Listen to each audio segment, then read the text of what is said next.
Good morning सोहणियो। Good morning. लो बई एक होर गुड मॉर्निंग करने तुहानूं ठंडी ठंडी।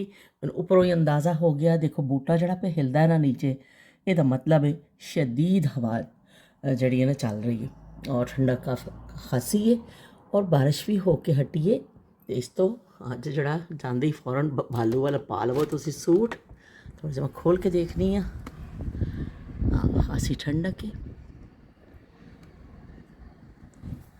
तकरीबन 1 ਵੱਜ ਰਿਹਾ ਦੁਪਹਿਰ ਦਾ। ਅੱਜ ਤਾਂ ਅਸੀਂ ਖੂਬ ਦੇਰ ਨਾਲ ਉੱਠੇ ਹਾਂ। ਰਮਜ਼ਾनुल मुबारक ਦਾ ਇਹੀ ਵੇਖ ਕੇ ਸਹਿਰੀ ਤੋਂ ਬਾਅਦ ਫਿਰ ਤੁਸੀਂ ਆਪਣੇ ਕੰਮ ਨਮਾਜ਼ ਵਗੈਰਾ ਤੋਂ ਫਾਰਗ ਹੋ ਕੇ ਕਰਕੇ ਜੋ ਸੌਂਦੇ ਹੋ, ਥੋੜਾ ਲੇਟ ਫਿਰ ਸੌਣਾ ਹੁੰਦਾ, ਫਿਰ ਨੀਂਦ ਥੋੜੀ ਡਿਸਟਰਬ ਹੋ ਜਾਂਦੀ ਹੈ ਅਤੇ ਫਿਰ ਤੁਸੀਂ ਜ਼ਰਾ ਦੇਰ ਨਾਲ ਹੀ ਉੱਠਦੇ ਹੋ। ਪਤਾ ਹੁੰਦਾ ਕਿ ਦੁਪਹਿਰ ਦੇ ਖਾਣੇ ਦਾ ਹੀ ਐਸਾ ਕੋਈ ਚੱਕਰ ਨਹੀਂ ਹੈ ਅਤੇ ਇਫਤਾਰੀ ਦੀ ਤਿਆਰੀ ਕਰਨੀ ਹੈ ਜਾ ਕੇ। ਤਾਂ ਚਲੋ ਵੀ ਇੱਥੇ ਦੇਖ ਲਓ ਸਾਰਾ ਮੇਰਾ ਸਮਾਨ ਢੇਰਾਂ ਦੇ ਹਿਸਾਬ ਨਾਲ ਇੱਥੇ ਪਿਆ ਵੇ। ਇਹ ਸਾਰੀਆਂ ਚੀਜ਼ਾਂ ਹੁਣ ਮੈਂ ਚੁੱਕਾਂਗੀ, ਫਿਰ ਆਪਣੇ ਪਰਸ ਮੁਬਾਰਕ ਵਿੱਚ ਪਾਵਾਂਗੀ ਅਤੇ ਫਿਰ ਨੀਚੇ ਲੈ ਕੇ ਜਾਵਾਂਗੀ।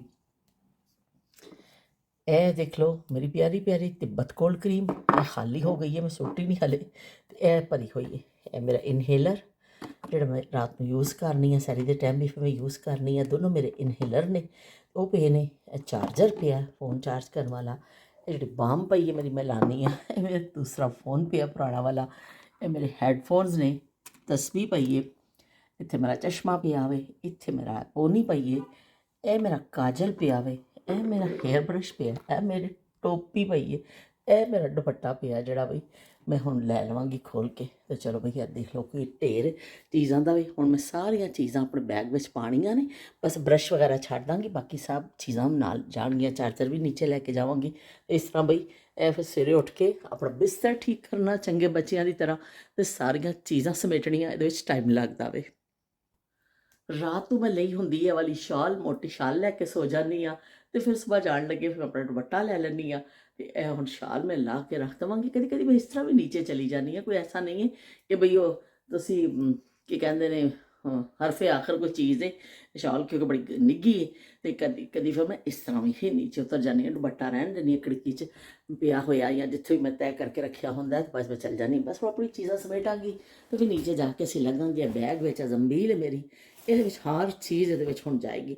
ਕਦੀ ਮੈਂ ਅਗਰ ਇਹਨੂੰ ਖੋਲ੍ਹ ਕੇ ਤੁਹਾਨੂੰ ਦਿਖਾਇਆ ਨਾ, ਓਏ ਹੋਏ ਹੋਏ, ਤੁਸੀਂ ਮਨ ਹੈਰਾਨ ਰਹਿ ਜਾਓਗੇ ਕਿ ਕੀ ਕੁਛ ਇਹਦੇ ਵਿੱਚੋਂ ਗੰਦ ਜਿਹੜਾ ਹੋਵੇ ਨਾ ਉਹਦੇ ਵਿੱਚ ਪਿਆ ਹੋਵੇ। ਮੈਂ ਦਿਖਾਵਾਂਗੀ ਕਿਸੇ ਦਿਨ ਤੁਹਾਨੂੰ। ਫਿਲਹਾਲ ਤਾਂ ਮੈਂ ਸਾਰੀਆਂ ਆਪਣੀ ਚੀਜ਼ਾਂ ਦੇ ਵਿੱਚ ਵਾੜਾਂ ਅਤੇ ਜਲਦੀ ਨਿਕਲੀ ਹੈ। ਅੱਜ ਖਾਸੀ ਦੇਰ ਹੋ ਗਈ ਹੈ ਅਤੇ ਨੀਚੇ ਜਾ ਕੇ ਕੁਛ ਖਾਣ ਪਕਾਉਣ ਦਾ ਵੀ ਕੰਮ ਕਰਨਾ ਅਸੀਂ।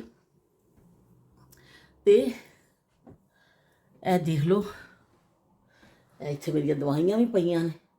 ਇਹ ਮੇਰੇ ਗੋਡੇ 'ਤੇ ਲਾਉਣ ਵਾਲੀ ਦਵਾਈ ਹੈ। ਇਹ ਮੇਰੇ ਤੇਲ ਪਏ ਨੇ, ਮੈਂ ਰਾਤ ਨੂੰ ਖਾ ਲੈਂਦੀ ਹੁੰਦੀ ਹਾਂ। ਔਰ ਪ੍ਰੂਨਸ ਪਏ ਨੇ, ਪਾਣੀ ਪਿਆ, ਲੋਸ਼ਨ ਪਿਆ। ਇਹ ਅੱਖ 'ਚ ਪਾਉਣ ਵਾਲੀ ਦਵਾਈ ਪਈ ਹੈ। ਬਹੁਤ ਸਾਰੀਆਂ ਇੱਕ ਬੰਦੇ ਦੀ ਜ਼ਰੂਰਤ ਦੀਆਂ ਬਹੁਤ ਚੀਜ਼ਾਂ ਹੁੰਦੀਆਂ ਨੇ, ਔਰ ਖ਼ਾਸ ਕਰ ਜਦੋਂ ਤੁਸੀਂ ਇਸ ਉਮਰ 'ਚ ਪਹੁੰਚ ਜਾਂਦੇ ਹੋ ਨਾ, ਉਹ ਚੀਜ਼ਾਂ ਵੱਧਦੀਆਂ ਜਾਂਦੀਆਂ ਨੇ। ਮੈਨੂੰ ਅਕਸਰ ਮੈਂ ਇਨਹੇਲਰ ਦੇ ਇੱਥੇ ਰਹਿਣ ਦਿੰਦੀ ਹਾਂ, ਨਹੀਂ ਲੈ ਕੇ ਜਾਵਾਂਗੀ ਕਿਉਂਕਿ ਰੋਜ਼ਾ ਵੀ ਰੋਜ਼ੇ ਵਿੱਚ ਤਾਂ ਨਹੀਂ ਕਰਾਂਗੇ। ਅਗਰ ਥੋੜ੍ਹੀ ਤਕਲੀਫ ਹੋ ਵੀ ਜਾਂਦੀ ਹੈ ਤਾਂ ਫਿਰ ਥੋੜ੍ਹੀ ਬਰਦਾਸ਼ਤ ਕਰਨੀ ਪੈਂਦੀ ਹੈ, ਕਿਉਂਕਿ ਇਹਦਾ ਇਸਤੇਮਾਲ ਤਾਂ ਅਸੀਂ ਹੁਣ ਨਹੀਂ ਕਰਨਾ। ਅਤੇ ਚਲੋ ਬਈ ਚੱਲਦੇ ਹਾਂ ਹੁਣ ਕੀ ਕਹਿੰਦੇ ਨੀਚੇ, ਫਿਰ ਦੇਖਦੇ ਹਾਂ ਨੀਚੇ ਜਾ ਕੇ ਕਿ ਕੀ ਕੁਛ ਸਾਨੂੰ ਸਾਡੇ ਕੰਮ ਕਿਹੜੇ ਕਿਹੜੇ ਕੰਮ ਸਾਡੇ ਜਿਹੜੇ ਮੁੰਤਜ਼ਰ ਨੇ। ਖਾਣ ਪਕਾਉਣ ਦਾ ਕੰਮ ਸ਼ੁਰੂ ਹੋਣ ਲੱਗਾ ਹੈ। ਅੱਜ ਅਸੀਂ ਬਣਾ ਰਹੇ ਹਾਂ ਫਰੂਟ ਚਾਟ। ਮੇਰੇ ਇੱਥੇ ਕਟਿੰਗ ਬੋਰਡ ਰੱਖ ਲਿਆ ਵੇ ਅਤੇ ਨਾਲ ਨਾਲ ਅਸੀਂ ਬਣਾ ਕੇ ਇਹਦੇ 'ਚ ਪਾਉਂਦੇ ਰਹਾਂਗੇ। ਅੱਜ ਪੱਕ ਰਹੇ ਨੇ ਦਾਲ ਚਾਵਲ, ਮਸਰਾਂ ਦੀ ਦਾਲ ਅਤੇ ਨਾਲ ਚੌਲ, ਅਤੇ ਨਾਲ ਅਸੀਂ ਬਣਾਵਾਂਗੇ ਫਿਸ਼ ਵੀ ਅਸੀਂ ਧੋ ਕੇ ਰੱਖ ਲਈਏ। ਹੁਣ ਇਹਨੂੰ ਅਸੀਂ ਮਸਾਲਾ ਵਗੈਰਾ ਲਾਵਾਂਗੇ। ਦਾਲ ਵੀ ਭਿਉਂ ਦਿੱਤੀ ਹੈ, ਲਸਣ ਛਿੱਲ ਲਿਆ ਵੇ। ਅਸੀਂ ਹੁਣ ਫਰੂਟ ਚਾਟ ਬਣਾ ਕੇ ਅਤੇ ਫਿਰ ਇਸ ਤਰਫ ਲੱਗਾਂਗੇ। ਦਾਲ ਵਾਸਤੇ ਲਸਣ ਵੀ ਛਿੱਲ ਲਿਆ, ਟਮਾਟਰ ਵੀ। ਇਹ ਲਸਣ ਜਾਏਗਾ ਫਿਸ਼ ਵਿੱਚ। ਫਿਸ਼ ਨੂੰ ਮਸਾਲਾ ਲਗਾਉਣ ਲੱਗਿਆ ਅਦਰਕ, ਲਸਣ, ਲਾਲ ਮਿਰਚ, ਨਮਕ, ਕਾਲੀ ਮਿਰਚ, ਬੇਕਿੰਗ ਪਾਊਡਰ, ਅਜਵਾਇਨ ਅਤੇ ਸਫੈਦ ਮਿਰਚ, ਅਤੇ ਇਹ ਲੀਮੂ ਪਾਣੀ, ਅਤੇ ਨਾਲ ਜਿਹੜਾ ਕੁੱਟੀ ਹੋਈ ਮਿਰਚ। ਇਹ ਸਾਰਾ ਅਸੀਂ ਪੇਸਟ ਬਣਾ ਕੇ ਇਹ ਸਾਰੀਆਂ ਚੀਜ਼ਾਂ ਦੇ ਵਿੱਚ ਮਿਕਸ ਕਰਕੇ ਅਤੇ ਫਿਰ ਅਸੀਂ ਫਿਸ਼ ਦੇ ਉੱਪਰ ਲਾ ਦੇਵਾਂਗੇ। ਸਾਰਾ ਮਸਾਲਾ ਅਸੀਂ ਮਿਕਸ ਕਰ ਲਿਆ ਔਰ ਇਹਦੇ ਵਿੱਚ ਇੱਕ ਅੰਡਾ ਸ਼ਾਮਿਲ ਕਰ ਲਿਆ। ਫਰੂਟ ਦੀ ਕਟਿੰਗ ਹੋ ਗਈ ਹੈ। ਅਸੀਂ ਹੁਣ ਇਹਦੇ ਵਿੱਚ ਸ਼ਾਮਿਲ ਕਰਾਂਗੇ ਐਪਲ ਮੈਂਗੋ ਜੂਸ, ਥੋੜ੍ਹੀ ਚੀਨੀ, ਕਾਲੀ ਮਿਰਚ ਔਰ ਨਮਕ, ਔਰ ਅਸੀਂ ਰੱਖ ਦੇਵਾਂਗੇ ਫਿਰ ਇਹਨੂੰ ਫ੍ਰਿਜ ਵਿੱਚ। ਜ਼ਬਰਦਸਤ ਕਿਸਮ ਦੀ ਫਰੂਟ ਚਾਟ ਤਿਆਰ ਹੋ ਜਾਏਗੀ। ਹੁਣ ਅਸੀਂ ਕੱਟਾਂਗੇ ਸੈਲਡ ਲਈ ਟਮਾਟਰ ਔਰ ਖੀਰਾ। ਫਰੂਟ ਚਾਟ ਬਿਲਕੁਲ ਰੈਡੀ ਹੋ ਚੁੱਕੀ ਹੈ। ਨਾਲ ਅਸੀਂ ਖਰਬੂਜ਼ਾ ਕੱਟ ਲਿਆ ਅਤੇ ਨਾਲ ਸੋਹਣਾ ਸੋਹਣਾ ਸਲਾਦ ਵੀ ਤਿਆਰ ਹੈ। ਅਸੀਂ ਹੁਣ ਸਾਰੀਆਂ ਚੀਜ਼ਾਂ ਰੱਖ ਦੇਵਾਂਗੇ ਫ੍ਰਿਜ ਵਿੱਚ ਅਤੇ ਬਾਕੀ ਆਪਣਾ ਸਾਰਾ ਕਾਊਂਟਰ ਵਗੈਰਾ ਅਸੀਂ ਸਾਫ਼ ਕਰਾਂਗੇ। ਲੋ ਬਈ ਸੱਜਣੋ ਅਤੇ ਮਿੱਤਰੋ, ਅਸੀਂ ਨਿਕਲ ਆਏ ਹਾਂ ਬਾਹਰ ਥੋੜ੍ਹੀ ਤਾਜ਼ੀ ਹਵਾ ਲੈਣ ਵਾਸਤੇ। ਬਾਹਰ ਦਾ ਅਸੀਂ ਕਿਹਾ ਚਲੋ ਚੱਕਰ ਲਾ ਕੇ ਆ ਜਾਂਦੇ ਹਾਂ, ਖਾਸੀ ਠੰਡਕ ਹੈ। ਪਰ ਇਹ ਵੀ ਕਿ ਚਲੋ ਕੋਈ ਨਹੀਂ, ਉਹ ਕਹਿੰਦੇ ਨੇ ਜੋ ਜਿੱਥੇ ਰਹਿੰਦਾ ਉੱਥੇ ਦਾ ਆਦੀ ਹੋ ਜਾਂਦਾ ਵੇ, ਅਤੇ ਅਸੀਂ ਵੀ ਹੌਲੀ ਹੌਲੀ ਆਦੀ ਹੋ ਗਏ ਆ ਇਸ ਠੰਡਕ ਦੇ। ਇਹ ਠੰਡਕ ਜਿਹੜੀ ਹੈ ਸਾਨੂੰ ਹੁਣ ਮਜ਼ਾ ਦੇਣ ਲੱਗ ਗਈ ਹੈ, ਚੰਗਾ ਲੱਗਦਾ ਵੀ ਠੰਡ ਨਾ ਹੋਵੇ ਤਾਂ ਅਸੀਂ ਪਰੇਸ਼ਾਨ ਹੋ ਜਾਂਦੇ ਹਾਂ ਵੀ ਹੋਇਆ ਕੀ ਹੈ। ਬਹਿਰਹਾਲ ਇਹ ਵੇ ਕਿ ਮਹਿਵੀਸ਼ ਨੇ ਵੀ ਕਿਹਾ ਕਿ ਬਈ ਨਿਊਯਾਰਕ ਦਾ ਵੈਦਰ ਵੀ ਜਿਹੜਾ ਵੇ ਵੀ ਬੜਾ ਹੀ ਉਸ ਤਰ੍ਹਾਂ ਦਾ ਵੇ ਕਿ ਪਤਾ ਹੀ ਨਹੀਂ ਚੱਲਦਾ। ਅਤੇ ਇਸ ਤਰ੍ਹਾਂ UK ਵੈਦਰ ਦਾ ਵੀ ਕੋਈ ਭਰੋਸਾ ਨਹੀਂ ਹੈ। ਸੁਬਾਹ ਵਿੱਚ ਥੋੜ੍ਹਾ ਜਿਹਾ ਟਾਈਮ, ਮੇਰਾ ਖਿਆਲ 10 ਮਿੰਟ ਧੁੱਪ ਨਿਕਲੀ ਤਾਂ ਅਸੀਂ ਬੜੇ ਖੁਸ਼ ਹੋ ਗਏ, ਪਰ ਉਹ ਗਈ ਧੁੱਪ, ਬਸ ਐਵੇਂ ਨਜ਼ਾਰਾ ਕਰਾ ਦਿੱਤਾ ਅਤੇ ਦੌੜ ਗਈ। ਅਤੇ ਰੂਟੀਨ ਦੇ ਸਾਰੇ ਕੰਮ ਕਾਜ ਸਾਡੇ ਚੱਲਦੇ ਹੀ ਰਹਿੰਦੇ ਨੇ। ਅਸੀਂ ਹੁਣ ਕੁਛ ਕੰਮ ਨਿਪਟਾ ਦਿੱਤਾ, ਬਸ ਹੁਣ ਗਰਮ ਗਰਮ ਅਸੀਂ ਜਾ ਕੇ ਹੁਣ ਚਾਵਲ ਅਸੀਂ ਕਰਾਂਗੇ ਅਤੇ ਦਾਲ ਨੂੰ ਲਾਵਾਂਗੇ ਤੜਕਾ। ਅਤੇ ਦਾਲ ਚੌਲ, ਓਏ ਹੋਏ ਹੋਏ, ਬੜੀ ਮਰਹੂਬ ਗਿਜ਼ਾ ਵੇ ਦਾਲ ਚਾਵਲ ਜਿਹੜੇ ਨੇ। ਜ਼ਿਆਦਾਤਰ ਲੋਕਾਂ ਨੂੰ ਪਸੰਦ ਨੇ ਅਤੇ ਸਾਡੇ ਘਰ ਵੀ ਦਾਲ ਜਿਹੜੀ ਹੈ, ਦਾਲ ਚਾਵਲ ਬੜੇ ਸ਼ੌਕ ਨਾਲ ਖਾਧੇ ਜਾਂਦੇ ਨੇ। ਅਤੇ ਸਪੈਸ਼ਲੀ ਮੈਂ ਜਿਹੜੀ ਆ, ਮੈਂ ਚੌਲ ਥੋੜ੍ਹੇ ਪਾਉਂਦੀ ਹਾਂ ਅਤੇ ਦਾਲ ਜ਼ਿਆਦਾ ਪਾਉਂਦੀ ਹਾਂ। ਇਸ ਤਰ੍ਹਾਂ ਦਾ ਕੰਬੀਨੇਸ਼ਨ ਬਣਦਾ ਕਿ ਬਹੁਤੀ ਸਾਰੀ ਦਾਲ ਅਤੇ ਥੋੜ੍ਹੇ ਜਿਹੇ ਚੌਲ, ਅਤੇ ਫਿਰ ਮਜ਼ਾ ਆ ਜਾਂਦਾ। ਅਤੇ ਚਲੋ ਬਈ ਹਰ ਇੱਕ ਦੀ ਆਪਣੀ ਚੋਇਸ ਹੈ, ਕੋਈ ਥੋੜ੍ਹੀ ਜਿਹੀ ਦਾਲ ਅਤੇ ਕੋਈ ਬਹੁਤੇ ਚੌਲ। ਬਹਰਹਾਲ ਇਹ ਸਿਲਸਿਲਾ ਚੱਲਦਾ ਰਹਿੰਦਾ। ਅਸੀਂ ਨਾਯਾਬ ਜ਼ਮਾਨਿਆਂ ਦੀ ਤਰਫ ਆ ਜਾਂਦੇ ਹਾਂ ਥੋੜ੍ਹਾ ਜਿਹਾ, ਕਿ ਨਾਯਾਬ ਜ਼ਮਾਨਿਆਂ ਵਿੱਚ ਜਦੋਂ ਕੋਈ ਫਕੀਰ ਆਉਂਦਾ ਹੁੰਦਾ ਸੀ, ਉਹਨੇ ਮਤਲਬ ਆਵਾਜ਼ ਲਾਣੀ ਕਿ ਅੱਲਾਹ ਦੇ ਨਾਂ 'ਤੇ ਮੈਨੂੰ ਦੇ ਦੇਵੋ, ਅਤੇ ਹਰ ਘਰ ਦਾ ਦਰਵਾਜ਼ਾ ਖੁੱਲ੍ਹ ਜਾਂਦਾ ਸੀ। ਹਸਬੀ ਇਸਤਤਾਅਤ ਕੋਈ ਉਹਨੂੰ ਪੈਸਾ ਦਿੰਦਾ ਸੀ, ਲੇਕਿਨ ਜ਼ਿਆਦਾਤਰ ਅਨਾਜ ਦੀ ਸ਼ਕਲ 'ਚ ਦਿੱਤਾ ਜਾਂਦਾ ਸੀ ਕਿ ਚਲੋ ਕਿਸੇ ਨੇ ਦਾਣੇ ਪਾ ਦੇਣੇ। ਉਹਨੇ ਇੱਕ ਬੰਨੀ ਹੁੰਦੀ ਸੀ ਅੱਗੇ, ਕੱਪੜਾ ਜਿਹਾ, ਫਕੀਰ ਨੇ, ਅਤੇ ਦਾਣੇ ਪਾ ਦੇਣੇ। ਕਿਸੇ ਨੇ ਪੈਸਾ ਧੇਲਾ ਵੀ ਦੇ ਦੇਣਾ, ਲੇਕਿਨ ਜ਼ਿਆਦਾਤਰ ਅਨਾਜ ਦੀ ਸ਼ਕਲ ਵਿੱਚ ਹੀ ਫਕੀਰ ਨੂੰ ਦਿੱਤਾ ਜਾਂਦਾ ਸੀ। ਔਰ ਉਹਨੂੰ ਜਿਹੜਾ ਕਹਿੰਦੇ ਸਨ ਸਵਾਲੀ ਆ ਗਿਆ, ਉਹ ਬਸ ਜਿਹਨੇ ਅੱਲਾ ਦੇ ਨਾਂ 'ਤੇ ਆ ਕੇ ਮੰਗ ਲਿਆ ਤੁਹਾਡੇ ਦਰਵਾਜ਼ੇ ਤੋਂ, ਬਸ ਫਿਰ ਉਹਨੂੰ ਵਾਪਸ ਨਹੀਂ ਮੋੜਨਾ। ਬਹੁਤ ਬੁਰਾ ਸਮਝਿਆ ਜਾਂਦਾ ਸੀ ਉਹਨੂੰ ਵਾਪਸ ਮੋੜਨਾ। ਚਰਿੰਦ ਪਰਿੰਦ ਦਾ ਇੰਨਾ ਖਿਆਲ ਰੱਖਿਆ ਜਾਂਦਾ ਸੀ ਕਿ ਐਸਾ ਦੀਵਾਰ ਦਾ, ਜਿਵੇਂ ਦੀਵਾਰ ਹੈ ਨਾ, ਇਹ ਜਿਹੜੀ ਇਹ ਵਾਲੀ ਦੀਵਾਰ ਹੈ, ਇਸ ਤਰ੍ਹਾਂ ਇੱਥੇ ਦੀਵਾਰਾਂ ਦੇ ਉੱਪਰ ਰੱਖ ਦਿੱਤੇ ਜਾਂਦੇ ਸਨ ਪਾਣੀ ਦੇ ਕਟੋਰੇ, ਉਹ ਪਿਆਲੀਆਂ, ਅਤੇ ਉਹਨਾਂ ਨੂੰ ਫਿਰ ਪਾਣੀ ਪਾ ਦਿੱਤਾ ਜਾਂਦਾ ਸੀ, ਦਾਣਾ ਪਾ ਕੇ ਰੱਖਿਆ ਜਾਂਦਾ ਸੀ ਕਿ ਜਿਹੜੇ ਪਰਿੰਦੇ ਆਉਣਗੇ ਉਹ ਪਾਣੀ ਵੀ ਪੀ ਲੈਣ, ਅਤੇ ਕੋਈ ਦਾਣਾ ਦੁਣਕਾ ਚੁਣਨਾ ਅਤੇ ਚੁਣ ਲੈਣ, ਭੁੱਖ ਨਾ ਰਹੇ, ਉਹ ਭੁੱਖੇ ਨਾ ਰਹਿਣ। ਕਿਸੇ ਜਿਹੜਾ ਕੋਈ ਐਸਾ ਜਾਨਵਰ ਜ਼ਮੀਨ 'ਤੇ ਨਜ਼ਰ ਆਉਂਦਾ ਸੀ, ਉਹਨੂੰ ਰਿਜ਼ਕ ਪਾਇਆ ਜਾਂਦਾ ਸੀ। ਸਾਡੇ ਅੱਬੂ ਜਿਹੜੇ ਸਨ, ਅੱਲਾ ਜੰਨਤ ਨਸੀਬ ਕਰੇ, ਕੀੜੀ ਦੇਖਦੇ ਸਨ ਅਤੇ ਕਹਿਣਾ ਚਲੋ ਆਟਾ ਪਾਓ ਇਹਨੂੰ, ਅਤੇ ਕੀੜੀਆਂ ਨੂੰ ਆਟਾ ਪਾਇਆ ਜਾਂਦਾ ਸੀ। ਅਤੇ ਅਸੀਂ ਫਿਰ ਜਦੋਂ ਅੱਬੂ ਨੇ ਦੇਖਣਾ, ਅੱਬੂ ਨੇ ਕਹਿਣਾ ਲਿਆਓ ਮੁੱਠੀ ਆਟਾ ਲਿਆਓ, ਜਾਂ ਚੀਨੀ ਜਾਂ ਆਟਾ, ਜ਼ਿਆਦਾਤਰ ਆਟਾ ਹੁੰਦਾ ਸੀ। ਅਤੇ ਫਿਰ ਉਹ ਇੱਕ ਪਾਸੇ ਪਾ ਦਿੱਤਾ ਜਾਂਦਾ ਸੀ ਘਰ ਦੇ ਕਿਸੇ ਇੱਕ ਨੁੱਕਰ 'ਤੇ ਬਾਹਰ ਸੇਨ ਵਿੱਚ ਕਿਤੇ। ਅੱਬੂ ਨੇ ਕਹਿਣਾ ਖੁਸ਼ਬੂ ਸੁੰਘ ਕੇ ਖੁਦ ਹੀ ਆ ਜਾਣਗੇ, ਆਪਣਾ ਰਿਜ਼ਕ ਲੈਣਗੀਆਂ ਕੀੜੀਆਂ ਅਤੇ ਚਲੀਆਂ ਜਾਣਗੀਆਂ। ਇਹ ਸਵਾਬ ਹੁੰਦਾ ਵੇ, ਅਤੇ ਸਵਾਬ ਦੀ ਨੀਅਤ ਦੇ ਨਾਲ ਇਸ ਤਰ੍ਹਾਂ ਰੱਖਿਆ ਜਾਂਦਾ ਸੀ। ਆਟਾ ਅਸੀਂ ਖੁਦ ਮੁੱਠੀ ਭਰ ਕੇ ਲੈ ਕੇ ਆਉਣੀ, ਔਰ ਇੱਕ ਪਾਸੇ ਵਿਹੜੇ ਵਿੱਚ ਨਾ ਦੀਵਾਰ ਦੇ ਨਾਲ ਇੱਕ ਕੋਨੇ 'ਤੇ ਸੁੱਟ ਦੇਣੀ, ਆਟਾ ਪਾ ਦੇਣਾ ਮਤਲਬ। ਅਤੇ ਉਹ ਆਟਾ ਹੌਲੀ ਹੌਲੀ ਫਿਰ ਵਾਕਈ ਦੇਖਣਾ ਕੀੜੀਆਂ ਦੀ ਇੱਕ ਲਾਈਨ ਲੱਗਦੀ ਸੀ, ਔਰ ਆਪਣਾ ਲੈ ਕੇ ਉਹ ਆਪਣੀ ਬਿੱਲਾਂ ਵਿੱਚ ਚਲੀਆਂ ਜਾਂਦੀਆਂ ਸਨ। ਅਤੇ ਇੰਨਾ ਖਿਆਲ ਰੱਖਿਆ ਜਾਂਦਾ ਸੀ, ਉਹ ਚਰਿੰਦ ਪਰਿੰਦ, ਕਿ ਇਹਨਾਂ ਨੇ ਪਾਣੀ ਵੀ ਪੀਣਾ, ਇਹਨਾਂ ਦਾ ਖਿਆਲ ਕਰੋ। ਇਹ ਇਨਸਾਨ ਜਿਹੜੇ ਸਾਡੇ ਇਰਦ ਗਿਰਦ ਰਹਿੰਦੇ ਨੇ, ਉਹਨਾਂ ਦਾ ਖਿਆਲ ਕਰੋ। ਅਤੇ ਬਹੁਤ ਉਹ ਜ਼ਮਾਨੇ ਪਤਾ ਨਹੀਂ ਕਿੱਥੇ ਗਵਾਚ ਗਏ। ਹੁਣ ਤਾਂ ਇਨਸਾਨ ਆਪਣੇ ਫਰਿੱਜ 'ਚ ਚੀਜ਼ਾਂ ਭਰੀਆਂ ਹੋਣਗੀਆਂ, ਪਰ ਅਗਰ ਉਹਦੇ ਮੁਹੱਲੇ 'ਚ ਕੋਈ ਭੁੱਖਾ ਆਵੇ ਤਾਂ ਉਹਨੂੰ ਖਬਰ ਹੀ ਨਹੀਂ ਹੋਏਗੀ। ਉਹ ਕੋਸ਼ਿਸ਼ ਹੀ ਨਹੀਂ ਕਰੇਗਾ ਕਿ ਮੈਂ ਜਾ ਕੇ ਦੇਖਾਂ ਕੋਈ ਇੱਥੇ ਮੇਰੇ ਮੁਹੱਲੇ 'ਚ ਭੁੱਖਾ ਤਾਂ ਨਹੀਂ ਹੈ, ਕੋਈ ਮੇਰੇ ਮੁਹੱਲੇ 'ਚ ਕੋਈ ਐਸਾ ਜ਼ਰੂਰਤਮੰਦ ਤਾਂ ਨਹੀਂ ਹੈ। ਹਰ ਕਿਸੇ ਨੂੰ ਆਪਣੇ ਆਪ ਨਾਲ ਬਸ ਮਤਲਬ ਹੈ ਕਿ ਮੇਰੀ ਜ਼ਿੰਦਗੀ ਹੈ, ਮੈਂ ਜੀ ਰਿਹਾ ਹਾਂ, ਮੈਨੂੰ ਕਿਸੇ ਨਾਲ ਕੋਈ ਮਸਲਾ ਨਹੀਂ। ਅਤੇ ਇਸ ਤਰ੍ਹਾਂ ਦਾਣਾ ਦੁਣਕਾ ਜਿਹੜਾ ਪਾਇਆ ਜਾਂਦਾ ਸੀ ਉਹਨਾਂ ਨੂੰ, ਕੀੜੀਆਂ ਨੂੰ, ਅਤੇ ਉਹਨਾਂ ਨੂੰ, ਅਤੇ ਜਿਹੜੇ ਹੁੰਦੇ ਸਨ ਆਲ੍ਹਣੇ, ਇਹ ਜਿਹੜੇ ਜਾਨਵਰ ਪਾਉਂਦੇ ਸਨ ਆਲਣੇ ਪਾਣੇ ਦਰਖਤਾਂ ਦੇ ਉੱਪਰ, ਬਸ ਘਰਾਂ ਦੀਆਂ ਰੋਸ਼ਨਦਾਨਾਂ ਵਿੱਚ ਆ ਕੇ ਆਲਣਾ ਬਣਾ ਲੈਂਦੇ ਸਨ। ਚਿੜੀਆਂ ਆਲਣਾ ਬਣਾ ਲੈਂਦੀਆਂ ਸਨ ਅਤੇ ਫਿਰ ਉਹ ਛੇੜਿਆ ਨਹੀਂ ਜਾਂਦਾ ਸੀ। ਕਹਿੰਦੇ ਸਨ ਕਿ ਨਹੀਂ ਬਈ ਇਹਨੇ ਆਂਡੇ ਦੇਣੇ ਨੇ, ਦਿੱਤੇ ਨੇ, ਬੱਚੇ ਨਿਕਲਣੇ ਨੇ, ਛੱਡ ਦੇਵੋ। ਅਤੇ ਉਹ ਘਰ 'ਚ ਹੁੰਦੇ ਸਨ ਰੋਸ਼ਨਦਾਨ। ਰੋਸ਼ਨਦਾਨ ਵਿੱਚੋਂ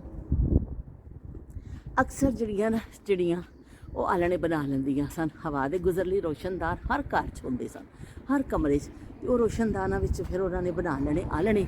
ਉਹ ਫਿਰ ਜਿਹੜਾ ਨਾ ਕੀ ਕਹਿੰਦੇ ਨੇ ਉਹਨੂੰ ਛੇੜਨਾ ਨਾ। ਸਾਡੇ ਅੱਬੂ ਨੇ ਕਹਿਣਾ ਬੇਟਾ ਇੱਧਰ ਨਾ ਜਾਈਓ, ਇਹਨਾਂ ਦਾ ਆਲਣਾ ਨਾ ਡਿੱਗ ਪਵੇ, ਇਹਨਾਂ ਦੇ ਬੱਚੇ ਨਾ ਹੋ ਜਾਵੇ। ਅਤੇ ਅਸੀਂ ਇੰਨਾ ਖਿਆਲ ਕਰਨਾ ਕਿ ਜਾਨਵਰਾਂ ਦਾ ਵੀ, ਕਿ ਇਹਨਾਂ ਦੇ ਆਲਣੇ ਜਿਹੜੇ ਨੇ ਇਹ ਖਰਾਬ ਨਾ ਹੋ ਜਾਣ। ਅਤੇ ਉਹ ਜ਼ਮਾਨੇ ਕਿੱਥੇ ਚਲੇ ਗਏ ਕਿ ਜਦੋਂ ਜਾਨਵਰਾਂ ਦੇ ਆਲਣਿਆਂ ਦਾ ਵੀ ਖਿਆਲ ਕੀਤਾ ਜਾਂਦਾ ਸੀ। ਉੱਡ ਪੁੱਡ ਜਾਓ ਚਿੜੀਓ, ਜਾ ਕੇ ਤੁਸੀਂ ਆਲਣਾ ਬਣਾਓ ਚਿੜੀਓ। ਉੱਡ ਪੁੱਡ ਜਾਓ ਚਿੜੀਓ, ਜਾ ਕੇ ਤੁਸੀਂ ਆਲਣਾ ਬਣਾਓ ਚਿੜੀਓ। ਅਤੇ ਚਿੜੀਆਂ ਦੇ ਆਲਣੇ ਅਤੇ ਕੀੜੀ ਨੂੰ ਰੋਟੀ ਪਾਉਣਾ ਅਤੇ ਦੀਵਾਰਾਂ 'ਤੇ ਰੱਖਣਾ ਪਾਣੀ ਅਤੇ ਦਾਣਾ ਕਿ ਪਰਿੰਦੇ ਉੱਡ ਕੇ ਆ ਕੇ ਖਾਣਗੇ। ਅਤੇ ਫਕੀਰ ਨੂੰ ਦੇਣਾ ਆਟਾ ਜ਼ਿਆਦਾਤਰ ਦਿੱਤਾ, ਅਨਾਜ ਸਾਦਾ ਵੀ ਦੇ ਦਿੱਤਾ ਜਾਂਦਾ ਸੀ, ਸਾਬਤੀ ਕਣਕ। ਅਤੇ ਫਕੀਰ ਨੂੰ ਜਾ ਕੇ ਆਟੇ ਦੀ ਪਲੇਟ ਭਰ ਕੇ ਹਰ ਇੱਕ ਨੇ ਪਾ ਦੇਣੀ। ਅਤੇ ਉਹਨੇ ਐਸਾ ਇੱਕ ਬੰਨ੍ਹਿਆ ਹੁੰਦਾ ਸੀ ਇੱਥੇ ਕੱਪੜਾ ਗਲੇ ਵਿੱਚ, ਇਸ ਤਰ੍ਹਾਂ ਕਰਕੇ ਖੋਲ੍ਹਣਾ, ਉਹਦੇ ਵਿੱਚ ਪਾਈ ਜਾਣਾ ਸਾਰਿਆਂ ਨੇ। ਉਹਦਾ ਗੁਜ਼ਰ ਬਸਰ ਹੋ ਜਾਂਦਾ ਸੀ। ਪਰ ਇਸ ਤਰ੍ਹਾਂ ਫਕੀਰ ਦੁਨੀਆ 'ਚ ਤੁਹਾਨੂੰ ਬਹੁਤ ਜ਼ਿਆਦਾ ਤੁਹਾਨੂੰ ਇਲਾਕਿਆਂ 'ਚ ਨਜ਼ਰ ਨਹੀਂ ਆਉਂਦੇ ਸਨ। ਬਹੁਤ ਮਜਬੂਰ ਹੋ ਕੇ ਨਿਕਲਦਾ ਸੀ, ਕਿਉਂਕਿ ਉਹ ਜ਼ਮਾਨਾ ਸੀ ਦਿਲ ਦੇ ਅਮੀਰ ਲੋਕਾਂ ਦਾ, ਉਹ ਜ਼ਮਾਨਾ ਸੀ ਹੱਸਾਸ ਲੋਕਾਂ ਦਾ, ਉਹ ਜ਼ਮਾਨਾ ਐਸੇ ਲੋਕਾਂ ਦਾ ਸੀ ਜਿਹੜਾ ਦਰਦ ਰੱਖਦੇ ਸਨ ਕਿ ਦੂਸਰੇ ਦੇਖੋ, ਇਰਦ ਗਿਰਦ ਨਜ਼ਰ ਮਾਰੋ ਕਿ ਕੋਈ ਭੁੱਖਾ, ਕੋਈ ਪਰਿੰਦਾ, ਕੋਈ ਜਾਨਵਰ, ਕੋਈ ਇਨਸਾਨ, ਕੋਈ ਐਸਾ ਕਿਸੇ ਜ਼ਰੂਰਤਮੰਦ ਹੈ, ਉਹਦੇ 'ਤੇ ਨਜ਼ਰ ਰੱਖੀ ਜਾਂਦੀ ਸੀ। ਸਿਰਫ ਕਬੂਤਰ ਵਾਂਗਰ ਨਜ਼ਰਾਂ ਬੰਦ ਕਰਕੇ ਲੋਕ ਆਪਣੇ ਘਰਾਂ 'ਚ ਨਹੀਂ ਬੈਠੇ ਰਹਿੰਦੇ ਸਨ, ਆਪਣੇ ਇਰਦ ਗਿਰਦ ਵੀ ਦੇਖਦੇ ਸਨ ਕਿ ਸਾਡਾ ਜਿਹੜਾ ਸਾਡੀ ਡਿਊਟੀ ਹੈ, ਕਿ ਅੱਲਾ ਨੇ ਸਾਡੀ ਡਿਊਟੀ ਲਾਈ ਹੈ ਕਿ ਅਸੀਂ ਆਪਣੇ ਇਰਦ ਗਿਰਦ ਦੇਖੀਏ। ਅਤੇ ਬਹਰਹਾਲ ਉਹ ਜ਼ਮਾਨੇ ਨਾਯਾਬ ਹੋ ਗਏ। ਹੁਣ ਤਾਂ ਕਦੀ ਚਿੜੀਆਂ ਦੇ ਆਲਣੇ ਵੀ ਨਹੀਂ ਦੇਖੇ, ਅਤੇ ਨਾ ਹੀ ਕਿਸੇ ਦੀਵਾਰ 'ਤੇ ਦੇਖਿਆ ਵੇ ਪਾਣੀ ਦਾ ਕੁੱਜਾ ਅਤੇ ਜਿਹੜਾ ਰੱਖਿਆ ਹੁੰਦਾ ਸੀ ਉਹਨਾਂ ਵਾਸਤੇ। ਨਾ ਕੋਈ ਫਕੀਰ ਨੂੰ ਆਟਾ ਪਾਉਂਦਾ ਵੇ, ਅਤੇ ਨਾ ਕੋਈ ਹੁੰਦਾ। ਹੁਣ ਦੁਨੀਆ 'ਚ ਫਕੀਰ ਦੇ ਨਾਂ 'ਤੇ ਵੀ ਬਹੁਤ ਸਾਰੇ ਜ਼ਿਆਦਾਤਰ ਲੋਕ ਫਰਾਡ ਵੀ ਕਰਨ ਲੱਗ ਗਏ ਨੇ, ਅਜੀਬ ਤਰੀਕੇ ਦੀਆਂ ਗੱਲਾਂ, ਲੋਕ ਝੂਠੀਆਂ ਕਹਾਣੀਆਂ ਵੀ। ਉਹਦੇ ਵਿੱਚ ਇਸ ਤਰ੍ਹਾਂ ਹੁੰਦਾ ਵੇ ਕਿ ਮੁਸਤਹਿਕ ਲੋਕ ਜਿਹੜੇ ਹੁੰਦੇ ਨੇ ਨਾ, ਉਹਨਾਂ ਦਾ ਵੀ ਹੱਕ ਮਾਰਿਆ ਜਾਂਦਾ ਵੇ ਕਿ ਤੁਸੀਂ ਅਸਲ ਨਕਲ 'ਚ ਤਮੀਜ਼ ਹੀ ਨਹੀਂ ਕਰ ਪਾਉਂਦੇ। ਅੱਜ ਕੱਲ੍ਹ ਐਸਾ ਜ਼ਮਾਨਾ ਆ ਗਿਆ ਕਿ ਪਤਾ ਹੀ ਨਹੀਂ ਚੱਲਦਾ। ਅਤੇ ਚਲੋ ਵੀ ਹੁਣ ਅੰਦਰ ਚਲੀਏ, ਰੋਜ਼ਾ ਖੁੱਲ੍ਹਣ ਦਾ ਟਾਈਮ ਹੋ ਗਿਆ। ਨਾਯਾਬ ਜ਼ਮਾਨੇ ਓ ਹੋ ਦਿਲਾਂ 'ਚ ਵਸਦੇ ਨੇ ਇਹ ਨਾਯਾਬ ਜ਼ਮਾਨੇ, ਅਸੀਂ ਕਦੀ ਭੁੱਲ ਨਹੀਂ ਸਕਦੇ ਹਾਂ ਨਾਯਾਬ ਜ਼ਮਾਨਿਆਂ ਨੂੰ, ਅਸੀਂ ਉਹਨਾਂ ਦਾ ਜ਼ਿਕਰ ਕਰਦੇ ਰਹਾਂਗੇ। ਮੈਨੂੰ ਉਹ ਚਿੜੀਆਂ ਦੇ ਆਲਣੇ ਯਾਦ ਆਉਂਦੇ ਨੇ। ਜੇ ਕੋਈ ਚਿੜੀਆਂ ਕਦੀ ਚਿੜੀ ਦਾ ਬੋਟ ਥੱਲੇ ਡਿੱਗ ਪੈਂਦਾ ਹੁੰਦਾ ਸੀ, ਇੰਨਾ ਅਫਸੋਸ ਲੱਗਣਾ, ਸਾਰੇ ਕਹਿਣਾ ਕਿ ਚਿੜੀ ਦਾ ਬੋਟ ਉੱਪਰ ਰੱਖੋ, ਜਲਦੀ ਕਰੋ, ਇੰਨੀ ਮੁਸੀਬਤ ਪੈ ਜਾਂਦੀ ਸੀ। ਇੰਨਾ ਜਿਹਾ ਚਿੜੀ ਦਾ ਬੋਟ ਹੁੰਦਾ ਸੀ ਉਹ, ਅਤੇ ਉਹ ਸਾਰਾ ਘਰ ਇਕੱਠਾ ਹੋ ਜਾਂਦਾ ਸੀ ਕਿ ਹਾਏ ਇਹ ਚਿੜੀ ਜਿਹੜੀ ਏ ਇਹ ਕਿਤੇ ਪਰੇਸ਼ਾਨ ਹੋਏਗੀ ਤਾਂ ਬੋਟ ਡਿੱਗ ਪਿਆ। ਅਤੇ ਉਸ ਬੋਟ ਨੂੰ ਵਾਪਸ ਰੱਖਣਾ ਜਾਂ ਕਰਨਾ, ਕੋਸ਼ਿਸ਼ ਕਰਨੀ, ਬਹੁਤ ਉੱਚਾ ਹੁੰਦਾ ਸੀ ਅਤੇ ਨਹੀਂ ਕੋਈ ਰੱਖ ਸਕਦਾ ਸੀ। ਪਰ ਅਫਸੋਸ ਸਾਰਿਆਂ ਨੂੰ ਹੋਣਾ ਕਿ ਹਾਏ ਇਹ ਚਿੜੀ ਦਾ ਬੋਟ ਡਿੱਗ ਪਿਆ। ਅਤੇ ਹੁਣ ਇਨਸਾਨ ਨੂੰ ਮਾਰ ਰਿਹਾ ਵੇ, ਖੁੱਲ੍ਹੇਆਮ ਕਤਲ ਹੋ ਰਿਹਾ ਹੈ, ਇੱਕ ਦੂਸਰੇ ਨੂੰ ਇਨਸਾਨ ਜਿਹੜਾ ਵੇ ਬਰਦਾਸ਼ਤ ਨਹੀਂ ਕਰ ਰਿਹਾ, ਕਿਤੇ ਮਜ਼ਹਬ ਦੇ ਨਾਂ 'ਤੇ, ਕਿਤੇ ਕਿਸੇ ਹੋਰ ਤਰ੍ਹਾਂ, ਕਿਸੇ ਬਸ ਇਨਸਾਨ ਮਾਰੀ ਆ ਰਿਹਾ ਇੱਕ ਦੂਸਰੇ ਨੂੰ। ਅਤੇ ਇਹ ਬੜਾ ਅਫਸੋਸਨਾਕ ਟਾਈਮ ਆ ਗਿਆ। ਬਹਰਹਾਲ ਉਹ ਜ਼ਮਾਨੇ ਨਾਯਾਬ ਉਹ ਗੁਜ਼ਰ ਗਏ, ਜਿਹੜੇ ਹੁਣ ਆਉਣੇ ਨਹੀਂ, ਸੁਥਰੇ ਜ਼ਮਾਨੇ ਅਤੇ ਸੱਚੇ ਜ਼ਮਾਨੇ। ਬਹਰਹਾਲ ਹੁਣ ਅਸੀਂ ਚੱਲਦੇ ਹਾਂ ਵੀ ਮੇਰੀ ਤਕਰੀਰ ਤਾਂ ਹੋ ਜਾਂਦੀ ਹੈ ਲੰਮੀ, ਅਤੇ ਉਹ ਹੁਣ ਜਾ ਕੇ ਬਾਕੀ ਦਾ ਵੀ ਕੰਮ ਕਰਨਾ, ਰੋਜ਼ਾ ਖੁੱਲ੍ਹਣ ਵਾਲਾ।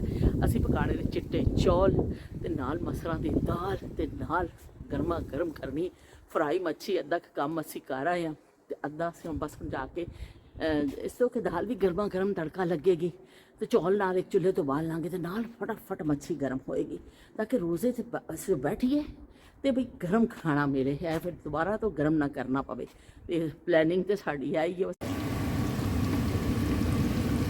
ਗਰਮਾ ਗਰਮ ਦਾਲ ਸਾਡੀ ਤਿਆਰ ਹੈ।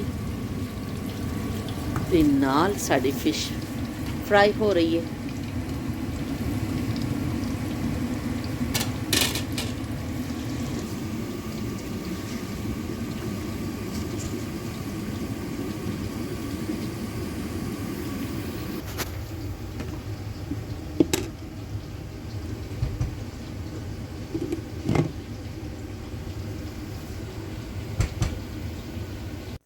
ਰੋਜ਼ਾ ਖੁੱਲ੍ਹ ਚੁੱਕਿਆ ਹੈ ਅਤੇ ਅਸੀਂ ਖਜੂਰ ਖਾ ਲਈਏ ਅਤੇ ਹੁਣ ਨਾਲ ਤਿਆਰ ਕਰ ਲਈਏ ਆਪਣੀ ਪਲੇਟ।